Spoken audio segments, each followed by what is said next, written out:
Right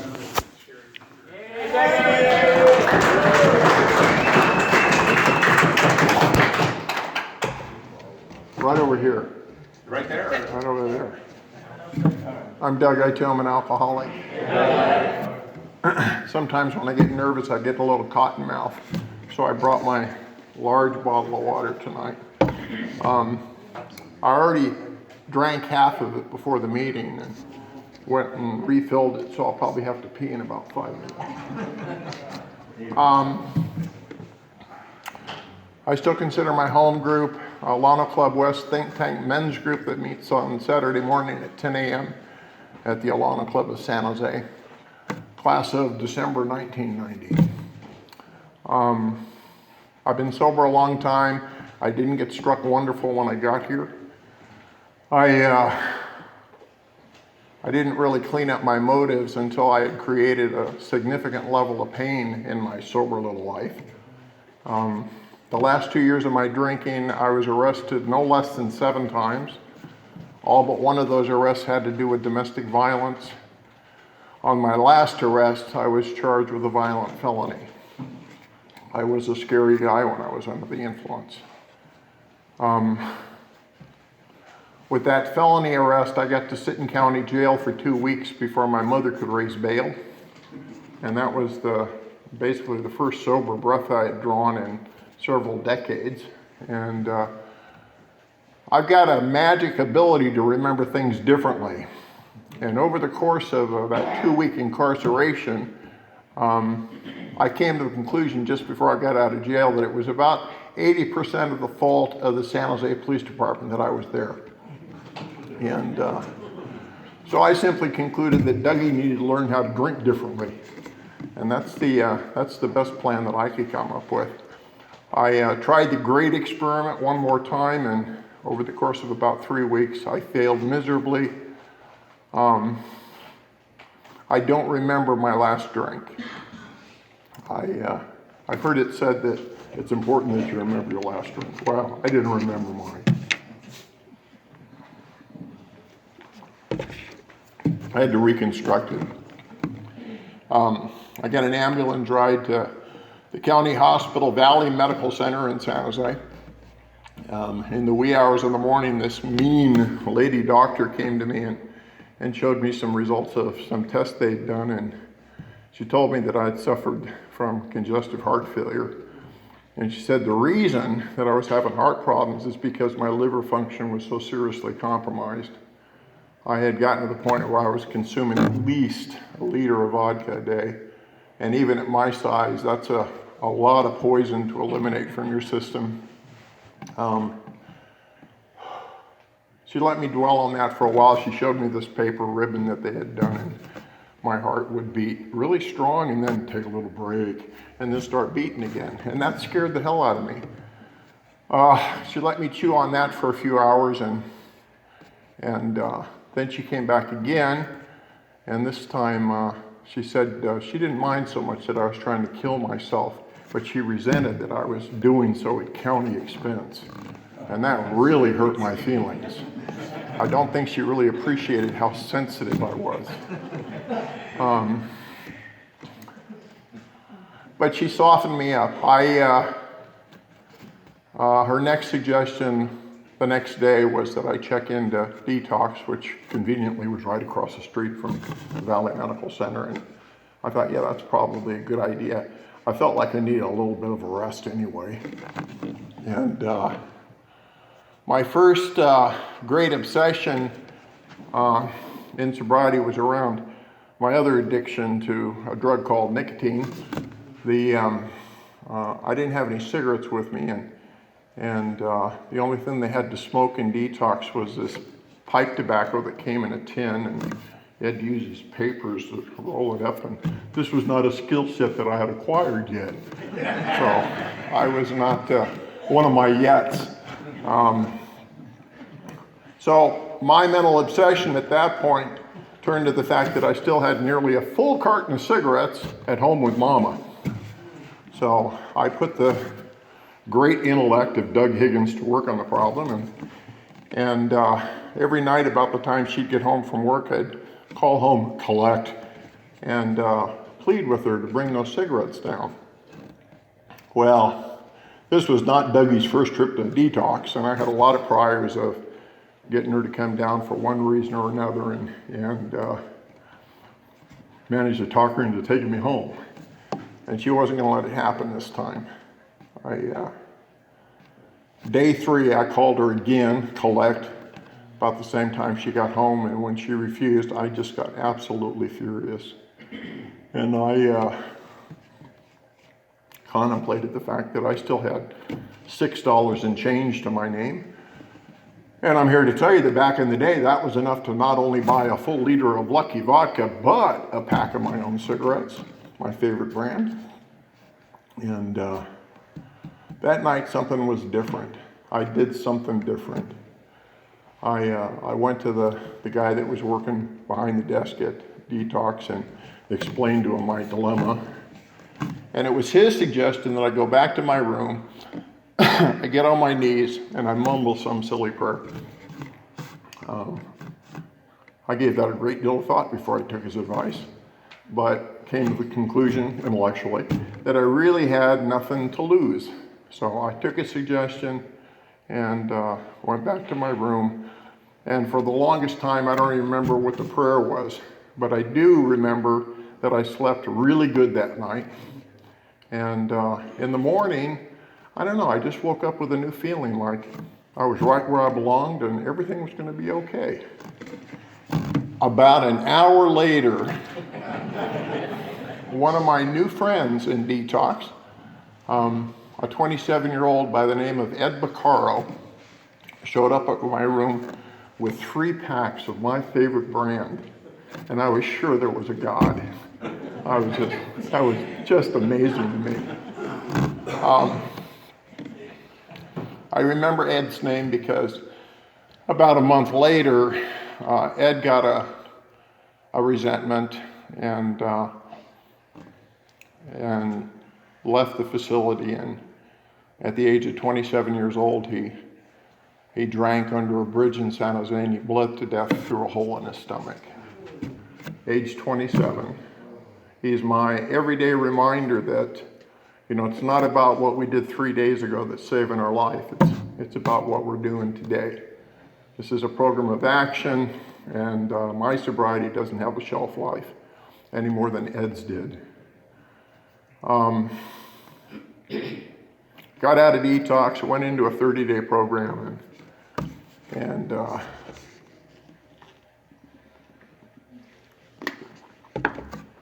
my next challenge was to talk staff into letting me escape for a few hours so I could take my children to Christmas in the Park in San Jose. And I wasn't a good father. I really didn't care about my family. The reason I wanted to get out was I wanted to make a good showing. I wanted to look like a good father.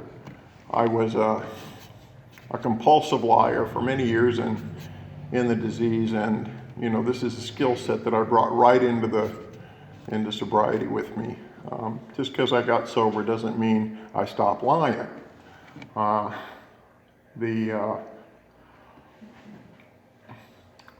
can see in hindsight that I came into sobriety with a very low opinion of myself. I wouldn't understand why for a number of years, but eventually I did a fresh new inventory in my 6th year of sobriety, and it came to my attention that in my family of origin there was a whole lot of anger and criticism and repetitive sort of stuff, and eventually I just bought it. I thought, yeah, there must be something horribly wrong with me, and probably the best I can do under the circumstances is pretend to be somebody else. And that is the script that I wrote for my life and stuck to for a number of decades. I was absolutely certain when I got to sobriety that if you people knew who I was, you would be very unhappy with me and probably ask me to leave. Thank you. Can't hear you in the back.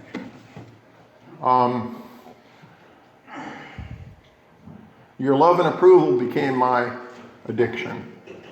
I would go out of my way to impress you.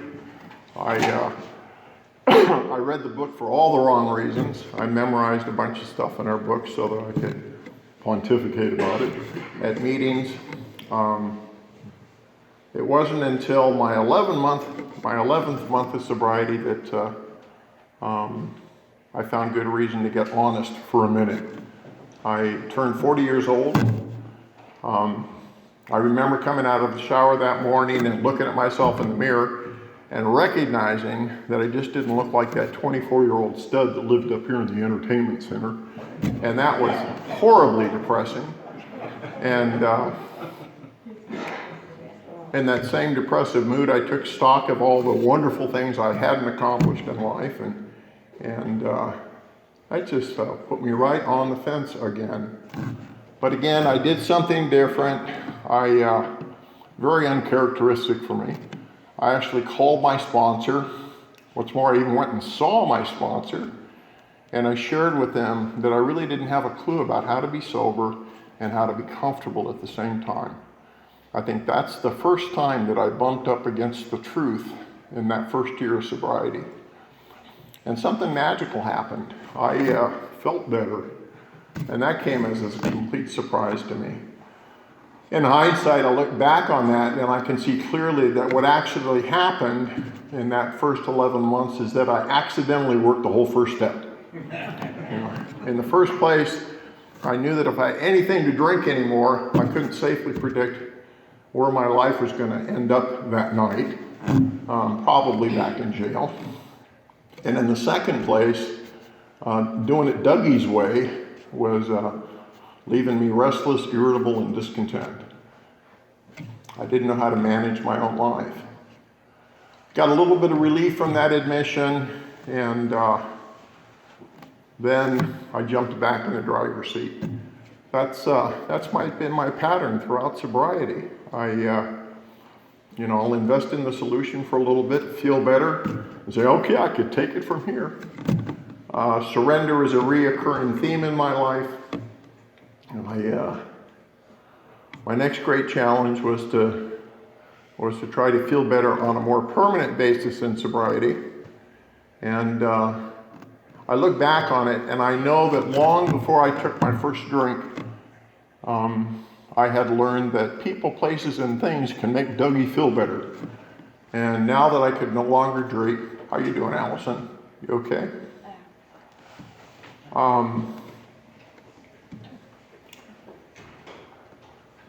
Long before I took my first drink, I could relied on people, places, and things in order to make me feel better. Now that I could no longer drink, I returned to the B list, if you will. I found my next drug in the rooms of Alcoholics Anonymous. She was 6 foot tall. She was 8 years younger than Dougie, and she was drop dead gorgeous. And I was very confident that if I could find myself in a relationship with this woman, that I could endure this misery called sobriety. And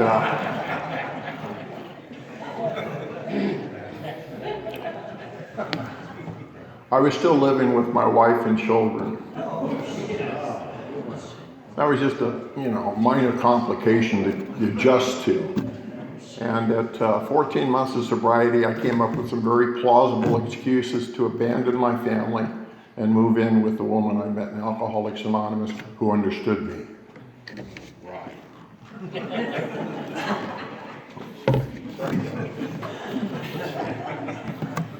Jim's not sorry.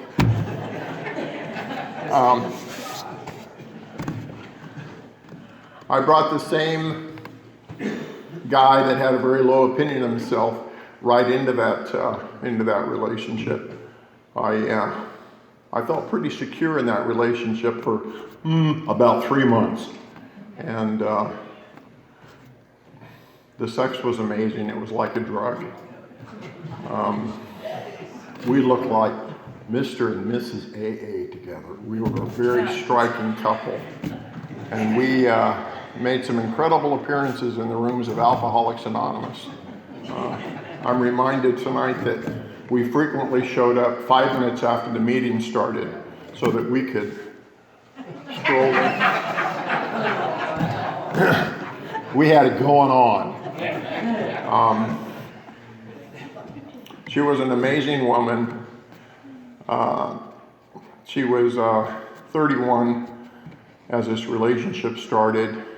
It didn't even faze me that she'd already been married 5 times. This time it'll be different. That's a committee member that still lives up here in this entertainment center. This time it'll be different.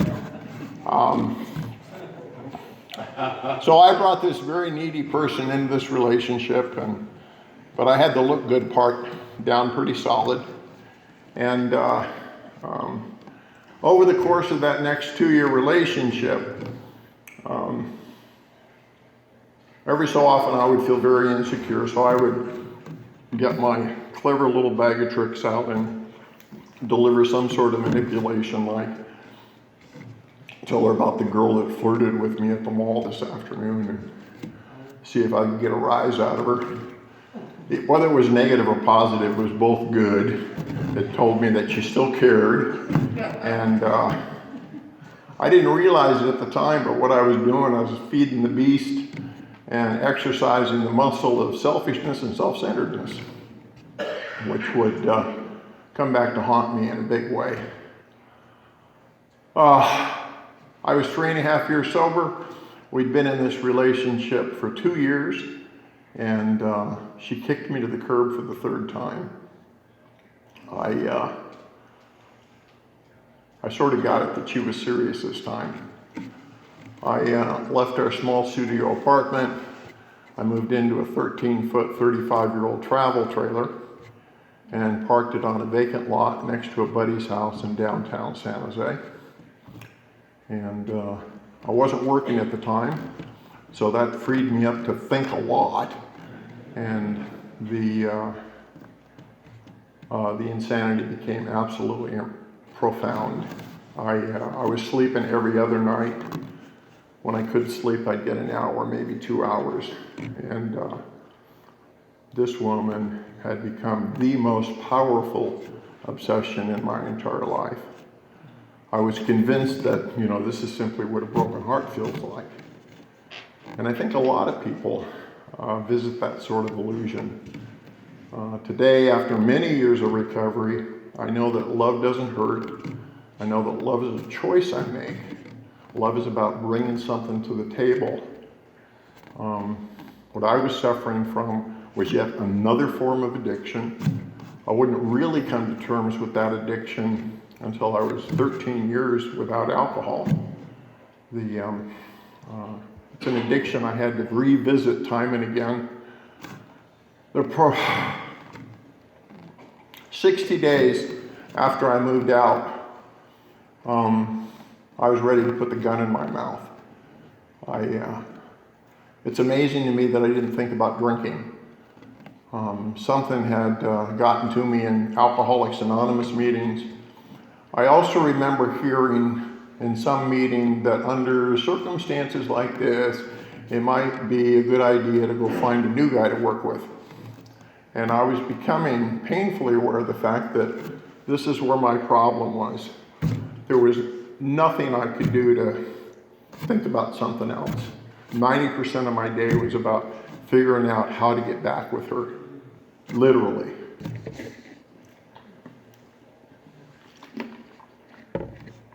I did something different. I went to our local Olano club and I found Michael, who had a nice solid 90 days of recovery. And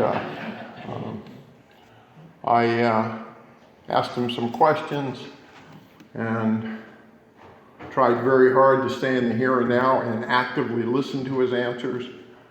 I knew that the stuff that was going on between my ears was deadly, and I figured that whatever attention I could give to outside of myself was going to offer up at least a little bit of relief.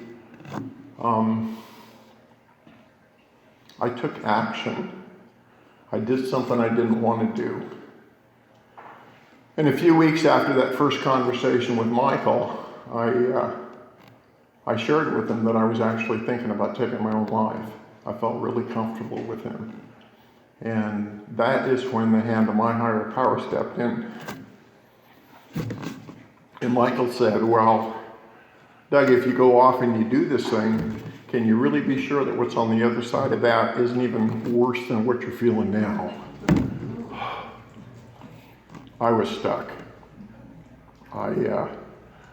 That really hit me between the eyes. It was at that point that I made a decision to pick up a simple kit of spiritual tools. My sponsor was out of state at the time. I opened the book to chapter 5, and I read about the 4th step. And I endeavored to do the 4th step on my own. I came up with 84 pages. I look back on that today, and I know that was like a total overkill, but Dougie was highly motivated, and I just wanted to be done with this horrendous feeling. My sponsor got home. I shared that information with my sponsor. It's amazing to me how fearless things get when you got absolutely nothing left to lose. I had no reservations. I shared everything in the hopes of getting some relief. I got some relief. I didn't have a burning bush experience, but I got a little bit of relief. And one more time, I got back in the driver's seat.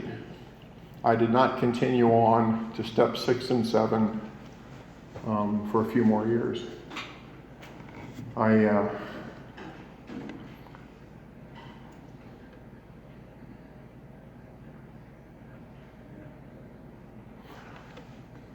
I confronted my addiction to nicotine in my 6th year. I approached a lot of people in Alcoholics Anonymous that had successfully quit smoking. Somebody suggested I go to these Nicotine Anonymous meetings. I thought that's a pretty good idea. And they recommended a book called How to Quit Smoking Even If You Don't Want to. And I sure as hell didn't want to, so that made sense. And I learned stuff in that book, like the craving to smoke will pass whether you smoke or not. I know today that it passes a lot faster if you smoke, but I became open to the idea of giving it a shot. And it suggested other stuff to make a list of things to do so that you could refocus your attention on something else. There's a great story about that in the personal story. It's called Acceptance is the Answer. Back in the day it was called Dr. Addict Alcoholic. That's the same personal story that we hear about 449 or 417 out of about acceptance. But Dr. Paul also tells another interesting story about whatever we give our attention to increases. The example that he cites is that, for instance, you walk into or you're at an AA meeting, it gets a late start, the room is filled with smoke, and so you focus on everything that's wrong with the meeting, and the meeting gets worse and worse and worse. He said the option is to make, this is Dougie's interpretation, to make a conscious and deliberate choice and focus on trying to bring something to the table, which is certainly contrary and not second nature for me, even to this day. I still have to be willing to make those conscious and deliberate choices to refocus. It's not unusual for me to wake up in the morning with these vultures on my headboard right here. And they're just, oh, you're awake, we've been waiting for you. And I can, in that moment, make a conscious and deliberate choice to go do something productive, like this little writing assignment I have every day. That's the only thing my sponsor requires of me, is that I come up with some sort of spiritual topic and try to speak to it. But it's also pretty easy for me to skip over those daily disciplines and participate in the insanity from the vultures. I recognize today that I've got a little bit of dominion in those first few minutes of the day, and I'm in much better shape if I listen to Dougie's higher self and go do what I'm told.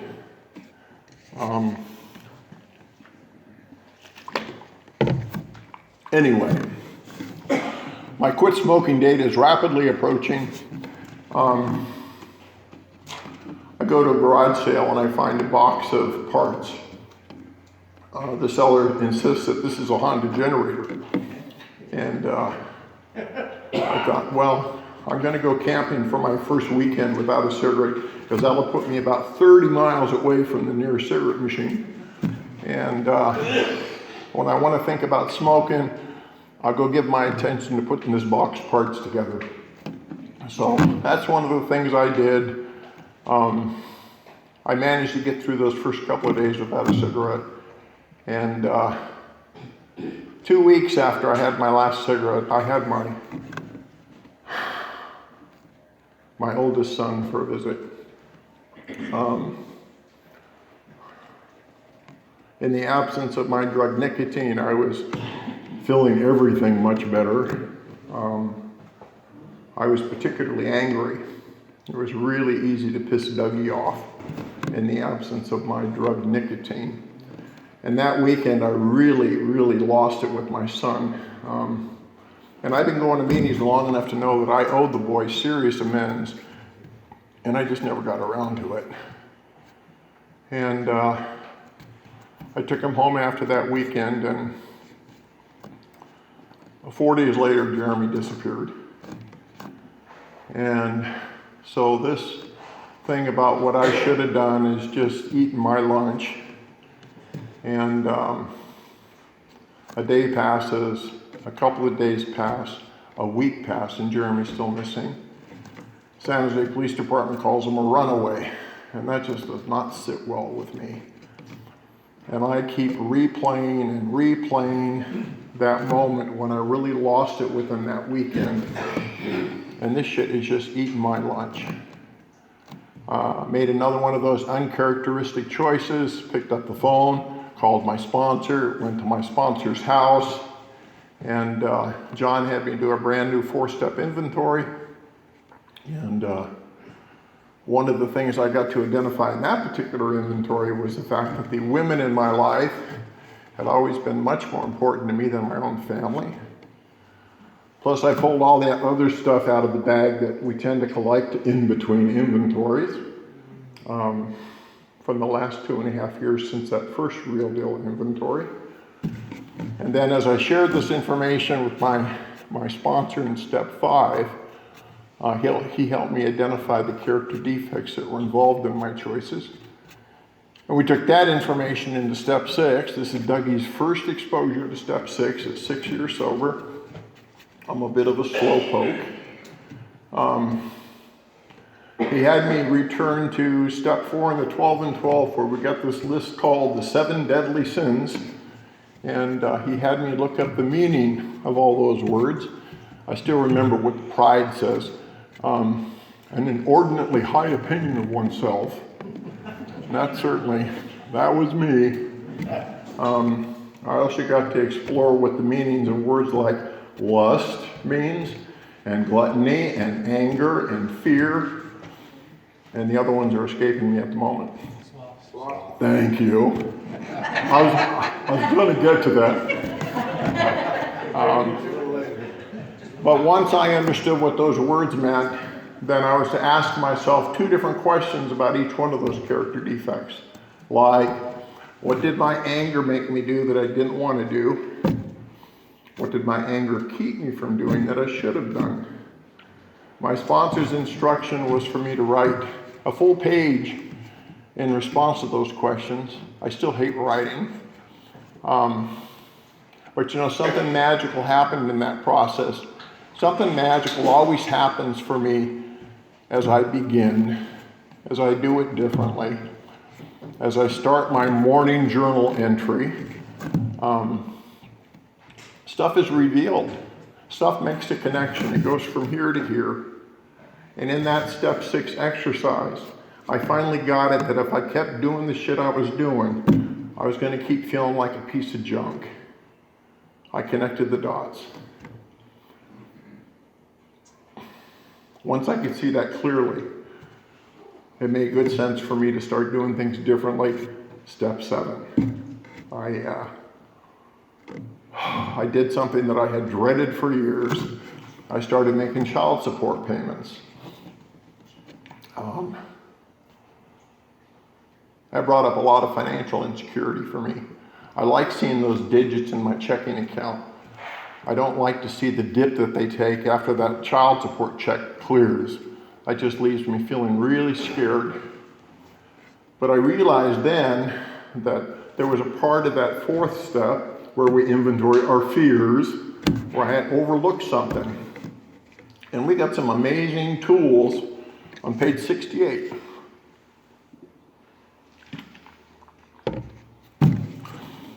I think in the first paragraph of that page it says something like, we listed our fears, we put them on paper. We asked ourselves why we had them. Wasn't it because self-reliance had failed us? Wasn't it because self-reliance had failed us? At the bottom of the page, there's a very powerful suggestion. We ask God to remove the fear, and then we turn our thoughts to who we think this God would have us be.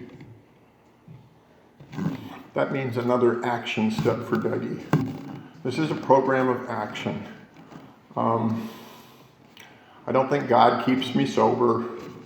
God might be a part of it, but I think if God kept me sober, we'd open that book to the first page, and it would say something like, God keeps you sober, have a nice day. That's not what my book says. My book says, here are the steps we took. Action. I gotta be willing to do stuff I don't like to do. That takes faith, but I can tell you unequivocally that on the other side of that action, I come to believe. My son would be missing for 3 months.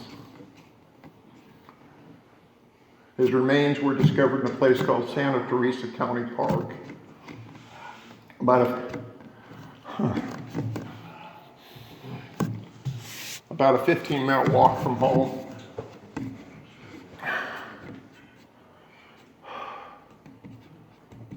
He was 16. I didn't know how to cry yet. 2 weeks after his funeral, went to my sponsor's house, and he had another brilliant suggestion. He said he wanted me to go get a bouquet of them helium balloons and a magic marker and go to this hilltop and write on the side of these balloons those things that I most appreciated about my son, and then to release those balloons one at a time.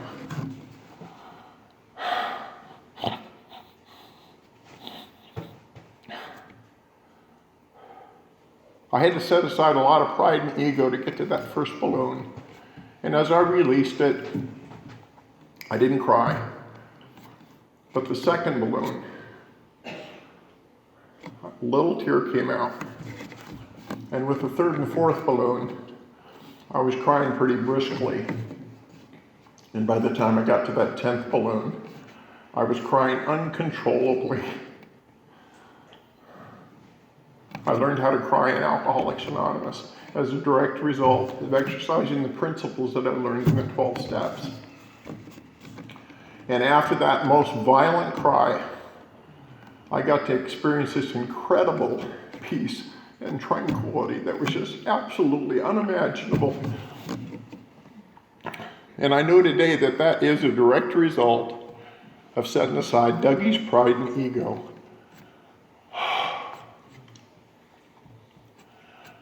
This sobriety stuff for people like us is not for lightweights. It can require a serious amount of dedication. I also know, on the other hand, that all I got to do is a perfect first step, and I can be sober and miserable for the rest of my goddamn life.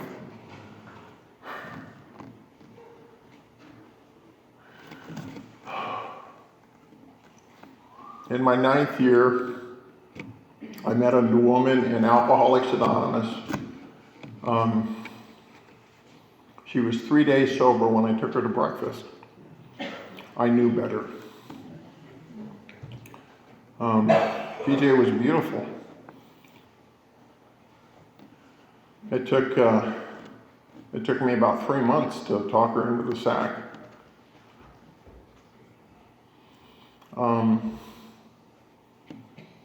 By this time I was self-employed. I was a software reseller. PJ built my first website. And we became an overnight successful team, making obscene amounts of money. And all of a sudden it became very possible to abandon the rat race in Silicon Valley and move into the California gold country. That relationship was a lot of fun for about 4 months. And after that, the newness started to wear off, and I started looking for a new drug. I needed something better than that.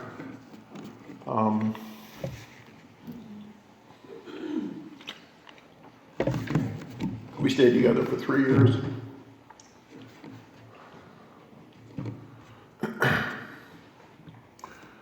Had a beautiful house on Lake Tulloch in the California gold country, and she died in bed next to me from congestive heart failure. And the first emotion I felt was one of relief. This relationship had been toxic for the last 2 years. It was one drama after another. We had been making obscene amounts of money, and that wasn't fixing me. We were in a beautiful house on a beautiful lake with beautiful belongings, and something was missing. And I had already started looking outside of that relationship for somebody else.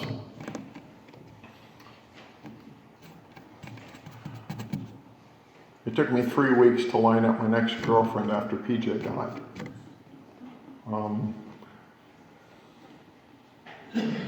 That was fun and exciting and erotic for about 6 weeks. And then there was something about that relationship that just wasn't fixing the little boy inside of me. And so I lined up the next one. And I did an exit date on a Friday, knowing full well that I had an entry date into the next relationship the following Monday. So I was technically single for the whole weekend. 13 years sober. I'm not proud of this. The next relationship lasted for 6 months, and then she nailed me doing some stuff on the computer around internet pornography, and she packed up her son and she was out of there. I recognized there was a pattern going on here, and I did something different. I went to yet another 12-step program that dealt with these kind of issues, and I know today that these issues are in fact addressed in our 12 steps, but I had kind of skimmed over them.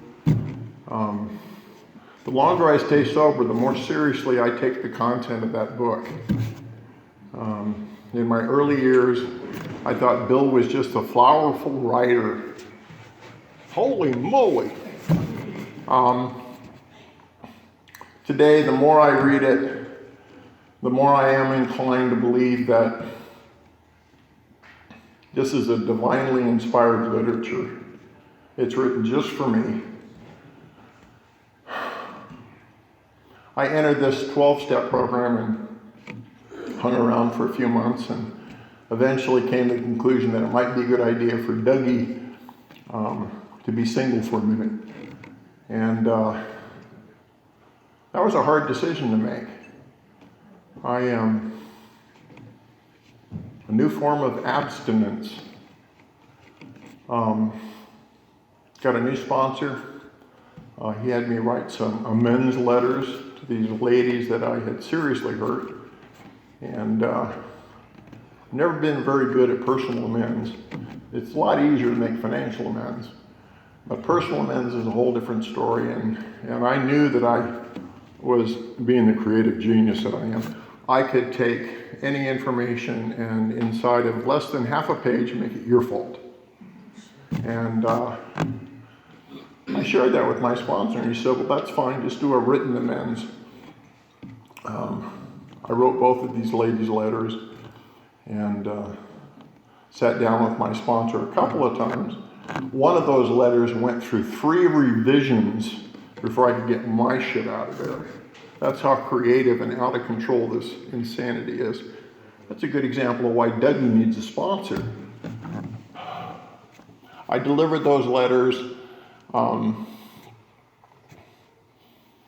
got slapped around a little bit afterwards, but I had it coming. My sponsor's next suggestion was that I should go back to school and get good at something that I have a passion for. I got to remain a full-time student for 3 years. As I went into school, I made a promise to myself that I would stay single until I was again self-supporting. I managed to stay single through 3 years of full-time classes with the exception of 2 weekends.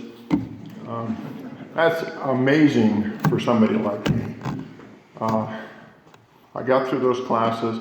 Today I get to do stuff that I thoroughly enjoy, and I've been poor ever since I got out of school, but it doesn't matter nearly as much. I learned some valuable lessons during that 3 years of school. It was a little bit humiliating going to school with people my children's age and taking direction from instructors that had absolutely no business sense, and being a little bit older than the average student, I had to read all that shit like 3 times, and that was humbling.